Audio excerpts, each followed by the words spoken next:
Hello guys, আসসালামু আলাইকুম। Welcome to my new blog. কেমন আছো তোমরা? আশা করি সবাই ভালো আছো। আমিও ভালো আছি। তো দেখতে দেখতে আমাদের রমজান মাসটা চলে আসলো। একটা বছর পর আমাদের এই রমজান মাসটা আমরা ফিরে পেলাম। এটা হলো আমাদের ইবাদত বন্দেগীর মাস। আর এই মাসে দেখা যাচ্ছে যে খাবার দাবারও আমাদের একটু হিসাব করে খেতে হবে। আর দেখা যাচ্ছে রান্না টান্না করলেও বেশি একটা খাওয়া হয় না। 2-3টা তরকারি রান্না করলে দেখা যাচ্ছে সেটা খাওয়া হচ্ছে না, অপচয় হচ্ছে এবং কি ফেলে দিতে হয়। তাই আমি ভাবলাম যে বেশি একটা কিছু রান্না করব না, একটা তরকারি রান্না করব।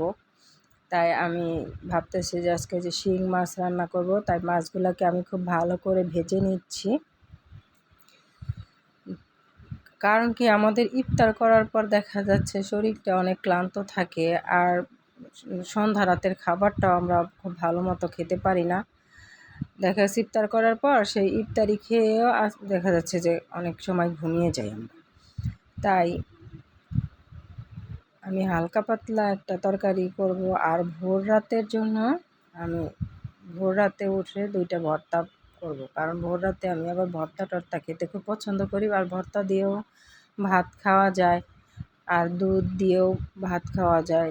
সেজন্য তোমরা যারা তরকারি টরকারি খেতে পারো না তারা কিন্তু ভোর রাতে ভর্তা টর্তা দিয়ে ট্রাই করতে পারো। কারণ তরকারি দিয়ে দেখা যাচ্ছে কি ভাত আসলে ঘুম থেকে ওঠার পরে খাওয়াটা যায় না, অনেকটা ট্রাপ। তাই আমি এই যে একটা তরকারি রান্না করে নিব। এটা হলো আমি শিং মাছটা টমেটো দিয়ে ভুনা করব। আর আমার হাজব্যান্ডের এই টমেটো দিয়ে শিং মাছটা অনেক পছন্দের। টমেটো দিয়ে শিং মাছ না, আসলে ওর শিং মাছটাই খুব পছন্দের। ফ্রিজে তার শিং মাছ থাকতেই হবে। আর শিং মাছটা কাটাতেও তোমরা জানো যে কতটা কষ্টের। তারপরও তো এটা আমাদের কাটতে হবে, কারণ কি এটা স্বামীর পছন্দের একটা আইটেম। যত কষ্টই হোক না কেন তাকে রান্না করে দিতে হবে।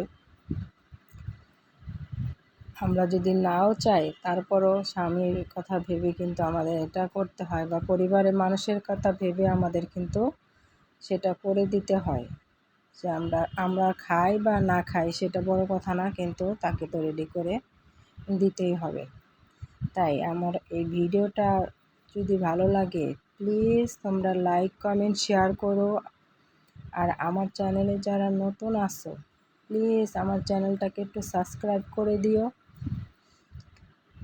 আমি নতুন একটা ভিডিওতে আবার তোমাদের জন্য ভিন্ন কোনো আইটেম নিয়ে আসবো।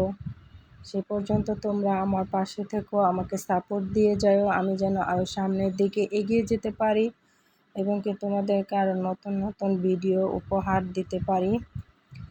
সবশেষে বলবো যে সবাই চেষ্টা করো 30টা রোজা পালন করার জন্য এবং 5 ওয়াক্ত নামাজ আদায় করার জন্য। কারণ আমাদের তো শুধু এই দুনিয়া না, আমাদের তো আখিরাতের জন্য কিছু করতে হবে। তাই আমরা রোজা রাখার চেষ্টা করব এবং কি 5 ওয়াক্ত নামাজ পড়ার চেষ্টা করব। আল্লাহ হাফেজ।